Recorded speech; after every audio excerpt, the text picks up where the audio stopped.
Olá, sejam todos bem-vindos para mais uma aula de ciência.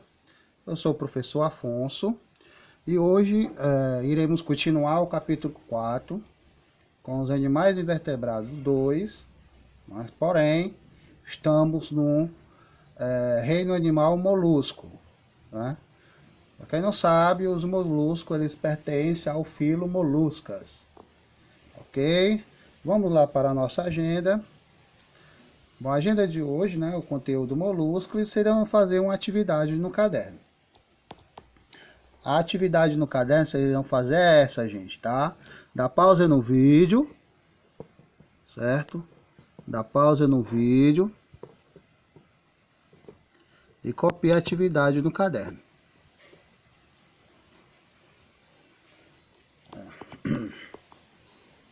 Mas antes disso, antes de entrarmos com mais profundidade com o nosso conteúdo, a gente vai ter que fazer a correção da aula anterior, né?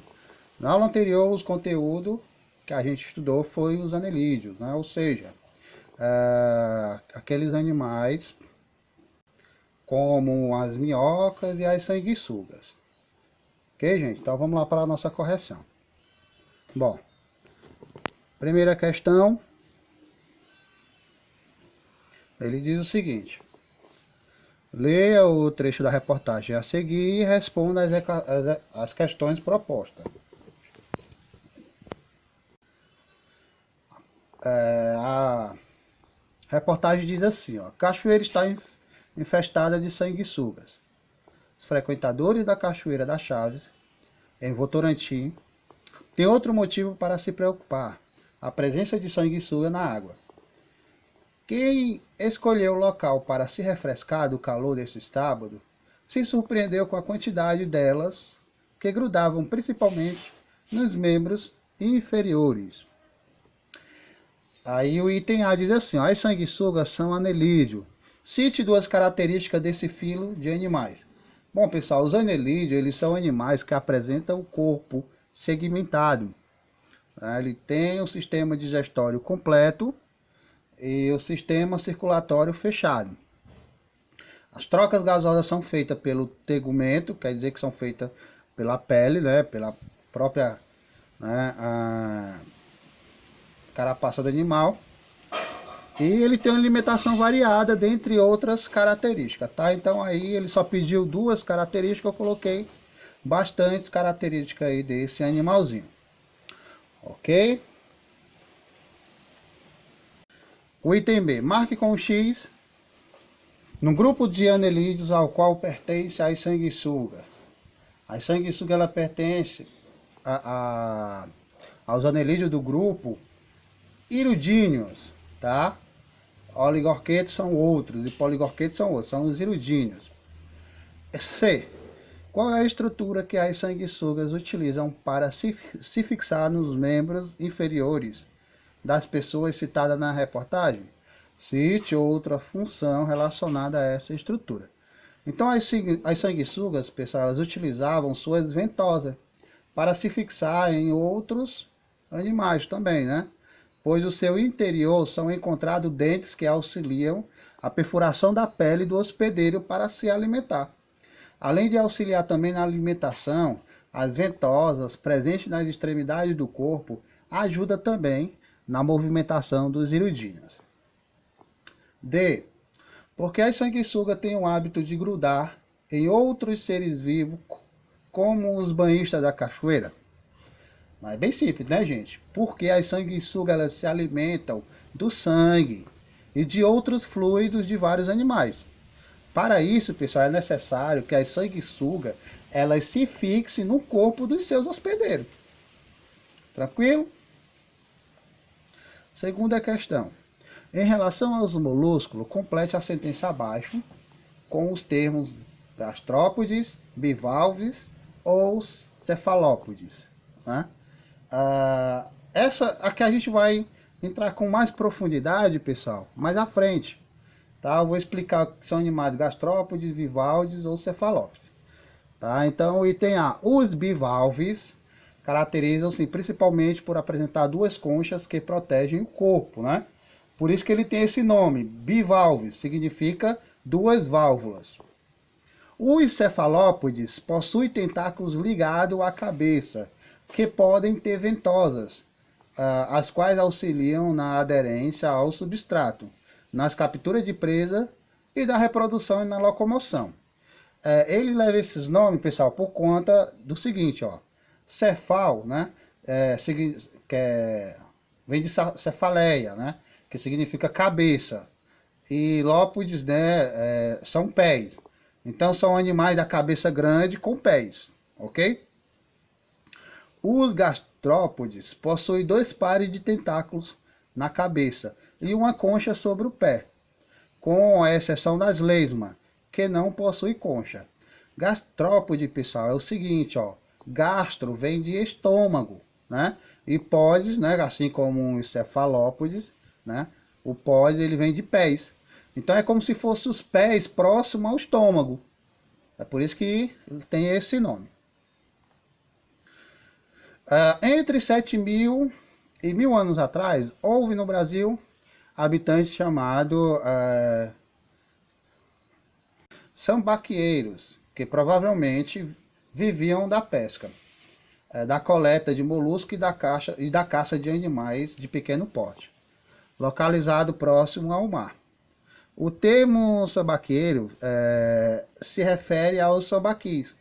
São formações compostas basicamente de conchas e sedimentos construídas por esses habitantes. A origem do nome vem do tupi, tambá, que significa conchas, e qui, amontoado, né? Amontoado de conchas. Provavelmente os sambaquis eles serviram de túmulo, né? Os sambaquis serviram de túmulo para esses povoados aí. Aí eu pergunto, qual é a principal importância das conchas para os moluscos? Pessoal, as conchas elas garantem proteção ao corpo mole dos moluscos, porque o corpo mole, né, é uma das características do molusco. Né? Então, esse animal que, se ele não tivesse essa concha, seria um prato excelente para os predadores, né? Então, todo animal seria predador dele, se não fosse por conta da concha. Durante certo tempo, os sambaquis foram explorados para a extração de cal, usado na construção civil. Além disso, turistas tinham o hábito de fazer competições de motocross ou jipes nos sambaquis. Cite uma medida essencial para a conservação dos sambaquis. Se necessário, faça uma pesquisa. Então, pessoal, vocês poderiam citar o seguinte, ó, que algumas medidas, como não explorar o local, nem retirar os sedimentos ali presentes, não permitir a presença de veículos sobre os sambaquis, e também limitar a presença humana no local e não comprar artefatos provenientes de sambaquis. Então, isso são algumas medidas que a gente poderia, que nós poderíamos fazer para conservar os sambaquis. E o último é uma pesquisa, tá, gente? O item C era uma pesquisa que você iria fazer, tá? Aí converse com um colega sobre qual a importância dos sambaquis para a história. Tá? Então, o objetivo principal dessa questão é que vocês reflitam sobre a importância dos registros arqueológicos, né? Como fonte de informação e troquem informações entre si. Como não é o caso, você poderia, né, fazer com suas próprias fontes. Então, por se tratar de um elemento histórico associado a povos que viveram no Brasil, né, os sambaquis desempenham um papel importante na reconstrução do passado dos povos que ali viveram há muitos anos. Então, eles garantem registros fósseis, que podem ajudar a entender o modo de vida, a alimentação, os costumes e os utensílios, né, que eles utilizavam na época. Tranquilo, gente? Então, vamos lá, pessoal, ó. Observe aí essa figura, né? Então, observe a tela abaixo. Aí eu pergunto, o que são estruturas representadas na pintura? São conchas, né, gente? E qual a importância dessas estruturas para os animais? Como a gente viu antes, elas protegem o corpo mole dos animais. Tá bom? Então, ao responder a questão acima, né, você deve ter citado provavelmente conchas, certo? Então, a presença dessas estruturas é uma característica da maior parte dos animais que a gente vai estudar a seguir, que são os moluscos. Então, os molúsculos, pessoal, eles podem ter sim conchas ou não, tá? Que é o caso das lesmas. Então, os molúsculos, eles são animais invertebrados, né? Que se caracterizam pelo corpo mole, geralmente abrigado em uma concha calcária externa, como a representada, né, na tela acima. Existem diversas espécies de molusco, vivendo em diferentes ambientes aquáticos, como mares, rios e lagos, ou mesmo até sobre o solo, né, e em locais úmidos. Em geral, pessoal, o corpo dos moluscos ele apresenta três regiões distintas: cabeça, pé e massa visceral. A cabeça, gente, tem estruturas sensoriais, como olhos e tentáculos. O pé é musculoso e ele se localiza na região ventral, né? Ou seja, próximo do ventre, né? Próximo da barriga. Na maioria das vezes, tá, gente?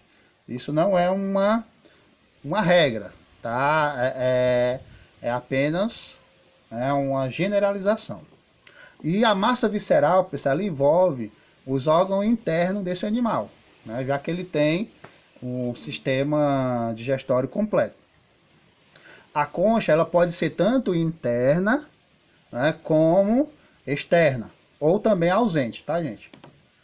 Então, a partir de agora, a gente vai estudar algumas características das três principais classes de molúsculo, né? Então, aqui a gente vai estudar os cefalópodes, vamos estudar os gastrópodes e os bivalves.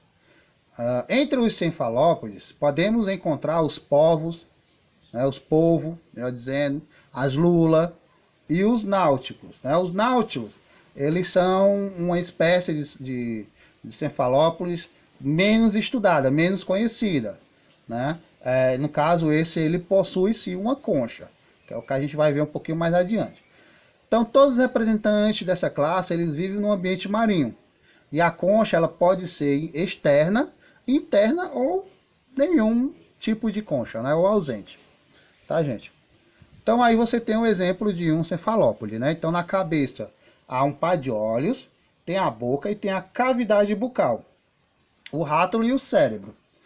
E o manto, ele envolve os órgãos internos.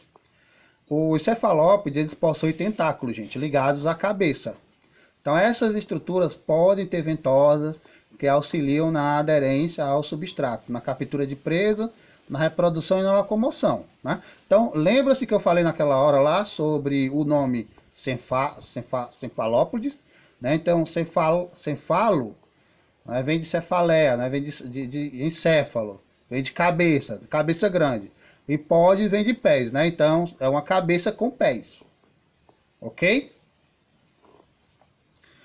Os gastrópodes, pessoal, são os mais conhecidos são os caracóis terrestres, os caramujos aquáticos e as lesmas. Gente, ó, tem diferença de caracol para caramujo, né? Apesar de algumas regiões associarem dele as mesmas coisas, certo? Mas também tem alguns fatores evolutivos, tá? Mas tem uma certa diferença entre caracóis e caramujo, né? Os caracóis, geralmente, eles são animais que têm pulmão. Alguns sim, podem sim viver em água, né? Principalmente em água doce, né? E os caramujos, pessoal, eles são, né, animais aquáticos, né? Muitas vezes animais aquáticos. E todos, né, eles são oriundos da água salgada. Tá bom? E tem as lesmas, né, gente? As lesmas não têm conchas, tá? Então esse é o maior e mais variado grupo dos moluscos. E a maior parte de seus representantes possui conchas externas. Na cabeça dos gastrópodes, né, pessoal, como eu falei, gastro vem de estômago, né, e pode de pé. Então é como se fosse pés próximo ao estômago, né, próximo à barriga. Então na cabeça deles, eles possuem dois pares de tentáculo, um par de olhos e uma boca. Eles têm uma concha sobre os pés, com exceção, né, das lesmas, que não possuem concha. E na lateral da cabeça localiza-se o poro genital, certo? O ânus e o poro respiratório. Bem na lateralzinha aqui, ó. Então a gente vai ver a seguir a estrutura genérica, do corpo de um gastrópode. A gente tem aqui, pessoal, ó, a massa visceral é a região onde estão localizados alguns órgãos. Essa região ela é recoberta pelo manto, que é responsável pela proteção de conchas e o muco, né, em muitos moluscos, tá? Então, é essa regiãozinha aqui que é a massa visceral, tá, gente? Toda essa regiãozinha aqui. A concha, pessoal, ela protege as partes moles do animal, né? As partes moles do corpo do animal, certo? Os tentáculos, né? Os tentáculos na cabeça que estão localizados, né? A boca, os tentáculos e os olhos, né? E a rátula, pessoal, ela é utilizada para raspar o substrato ou capturar e perfurar a presa, tá, gente? Então, esse bichinho aqui, né? É a rátula, certo? O pé localiza na região ventral, né? Que é o pé desse molusco, né? E ele é uma estrutura muscular larga, com cílios, que auxilia o molusco a rastejar sobre o substrato. Para quem não sabe, substrato é qualquer coisa, pessoal. É o solo, é a rocha, tá? Qualquer coisa. Além de poder auxiliar na captura de alimento, na reprodução e na defesa também, tá? Então o pé está relacionado a outros movimentos, como cavar e nadar, por exemplo. Tranquilo, gente? Continuemos. Os bivalves, pessoal, como o próprio nome fala, como eu falei antes, é bi de dois, valve de válvula, né? O valves, né? Então é como se fosse um animal com duas válvulas, com duas conchas, tá? Então eles são moluscos que se caracteriza pela presença de duas conchas, né? Como as ostras, os mariscos, né? E os mexilhões, tá bom, gente? Então válvula, né? Corresponde à concha e bi significa duas conchas. As brânquias, pessoal, elas são utilizadas para obter alimento pela filtração da água. E as conchas, elas são achatadas lateralmente. Os bivalves não possuem rádula, tá, gente? Eles escavam o lodo e areia utilizando os pés, localizados na região ventral. Tá? Então aqui é os pés, parece uma linguazinha, né? É o pés dessa concha, esse bivalve.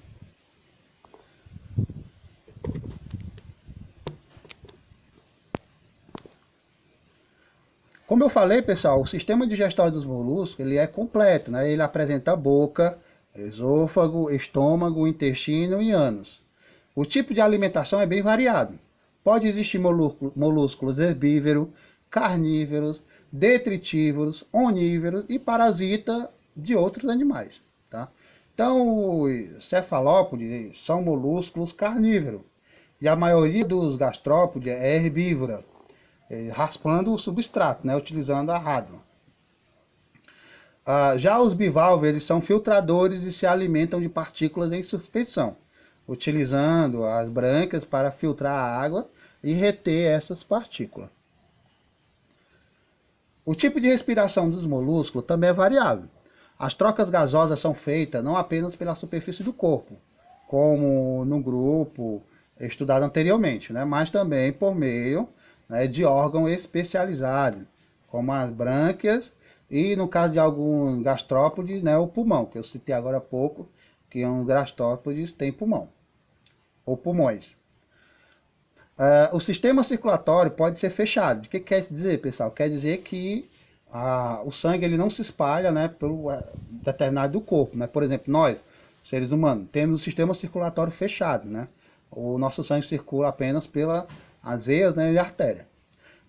Como no cefalópodes, então o sistema circulatório fechado você encontra, nesse caso aqui dos moluscos, no cefalópode. Ou aberto, né? Aí o aberto é quando se espalha para o restante do corpo, tá? O sangue. Aí você pode encontrar nos gastrópodes e bivalve, tá? Por exemplo, ó, no sistema do tipo aberto, o sangue ele circula tanto no interior dos vasos sanguíneos quanto fora dele, certo? Banhando o interior de cavidade, já no fechado não. Aí eu pergunto aqui, gente, ó. Você já observou uma superfície na qual uma lesma tenha se deslocado há pouco tempo? Em caso afirmativo, o que você notou? Então vamos lá. Se a resposta foi sim, gente, provavelmente deve ter observado a formação de um rastro, onde o gastrópode passou. Esse rastro é, na verdade, um muco, gente, produzido na região do pé do animal e que facilita seu deslocamento. Os bivalves se locomovem com o auxílio do pé ou por jato de água, liberado durante a abertura e o fechamento das válvulas. Já os cefalópodes, estão entre os molúsculos que se deslocam mais rapidamente, pois eles nadam por jato propulsão. Como é que funciona isso, pessoal? Ó, os cefalópodes, eles expelem a água por meio de um funil ou sifão, que é móvel, né, e pode ser dirigido para frente ou para trás para controlar a direção. A velocidade de locomoção ela é controlada pela força do jato de água. Tá, gente? Então, os cefalópodes são a classe de molúsculo em que o sistema nervoso e sensorial é mais complexo. Ele apresentando, né, o maior cérebro dentre os invertebrados. É tanto que encontramos lulas gigantes, né, polvo gigante, né, enfim. Eles possuem olhos que auxiliam na visão e outras estruturas responsáveis pelo sentido tátil e pela percepção de substâncias químicas no ambiente. Seus olhos eles são capazes de formar imagens reais, o que o auxiliam, né, na localização de presas. E como é que funciona a reprodução desses animais, pessoal? Ó, vamos entender o seguinte, ó, que a reprodução dos moluscos ela é variável. Por exemplo, ó, no gastrópodes, em geral, eles são hermafroditas, né, possuem os dois sexos. Mas algumas espécies apresentam sim sexo separado, tá, gente? Então é um negócio bem mesmo variado. Então existe espécies em que ocorre a fecundação interna, enquanto em outros os gametas eles são liberados na água e a fecundação é externa. Há também algumas espécies que apresentam fase larval, né? Enquanto em outras o desenvolvimento é direto, tá? A maioria dos bivalves, né, por exemplo, eles apresentam sexo separado. A fecundação deles geralmente é externa, com a liberação dos gametas na água e formação de larva. Em algumas espécies, como os bivalves de água doce, por exemplo, né, a união dos gametas ocorre dentro da cavidade do manto, ou seja, uma fecundação interna, né, com a incubação dos ovos e formação de uma larva, que é liberada no ambiente. Certo, gente? Os gastrópodes, eles podem apresentar sexo separado ou ser hermafrodita. E na maioria desses molluscos, a fecundação é interna. Os caracóis, por exemplo, eles são hermafroditas, mas trocam espermatozoide entre si durante a cópula. Então, os óvulos eles são depositados no ambiente. Deles eclode juvenis semelhante ao adulto, né? Aí ele tem um desenvolvimento direto, tá, gente? Então, nos caracóis, você tem aí uma troca de espermatozoide. Os dois trocam espermatozoide e os dois ficam grávidas, né? Interessante. Gente, ó, os cefalópodes, né, eles apresentam sexo separado. Eles têm a fecundação geralmente externa, como se fosse o peixe, né? Então, ocorrendo na cavidade do manto, no próprio animal ou no mar. No momento da cópula, né, um ou mais tentáculos dos cefalópodes, eles transportam os gametas masculinos até o organismo feminino. Então, após a fecundação, os ovos são depositados no ambiente, né, como ocorre em algumas espécies de peixe. Pessoal, é bem importante a gente entender essa partezinha aqui, ó, porque aí você vê um exemplo de desequilíbrio ambiental. Por exemplo, ó, aconteceu a introdução de caracóis gigantes africanos no Brasil. Isso ocorreu na década de 80, né? Uma espécie de molúsculo africano chamado Achatina fulica, conhecido popularmente como caracol gigante africano, ele foi introduzido no Brasil. Por que, pessoal, ele foi introduzido? Ele foi trazido ao país para ser uma opção mais barata do escargot, que é um prato muito chique e muito caro, né? E que é um molúsculo, né, esse escargot do gênero Helix. Ele é utilizado principalmente na culinária francesa. Porém, né, no entanto, né, todavia, essa opção fracassou, infelizmente, né? E os produtores desses moluscos, eles passaram a liberar os animais em rios, em terrenos baldios e até mesmo na lixeira, né? Então esse foi o início de um grave problema ambiental, pessoal, que causou danos às plantações e também causou danos, prejuízo a agricultores por todo o Brasil. Então os motivos que pode ter estado relacionado ao fato do caracol gigante ter se tornado um problema ambiental são inúmeras, né? E a gente vai ver algum deles aqui, tá bom? Então aqui, ó, você tem o exemplo do caracol africano, né? E aqui você tem o escargot, né? Escargot relix pomatia, que é o geralmente utilizado na culinária francesa. Então vamos ver o que foi que ele causou, gente, esse bichinho. Ele possui uma espécie hermafrodita, né? Na qual todos os indivíduos são capazes de produzir e botar ovos. A população do caracol gigante africano ele aumentou rapidamente e se espalhou no ambiente, né? Então, eu não falei que quando ele tem a troca de espermatozoides, os dois ficam grávidos? Então, e esses caracóis, eles são animais resistentes tanto ao frio, né, e à seca, e o que favorece, né, a sua sobrevivência. A alimentação dessa espécie é muito variada, gente, incluindo flores, folhas, frutos e hortaliças.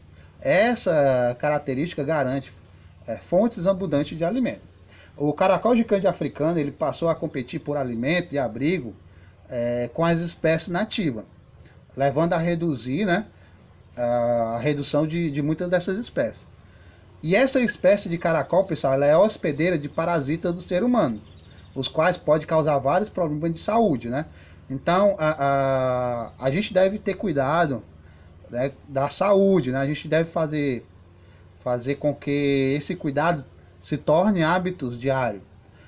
Então, quando encontrar um caramujo no ambiente, por exemplo, não toque nele, gente, tá? E nem tente manipular, porque alguma dessas espécies eles podem sim transmitir doença, tá? O que é recomendado, né? É recomendado a gente avisar as autoridades sanitárias do município, né, para que eles tomem as providências necessárias. Além disso, pessoal, é importante termos cuidados pessoais, né, como lavar os alimentos e cozinhá-los bem para evitar a contaminação. Ok, gente? Tranquilo? Então, gente, essa foi nossa aula de hoje. Espero que vocês tenham gostado. Espero que tenham aprendido alguma coisa, tá bom? A nossa próxima aula a gente vai falar sobre artrópodes, tá? Então, façam as tarefas e me mandem, tá bom? Então, bons estudos e até a próxima. Tchau, tchau.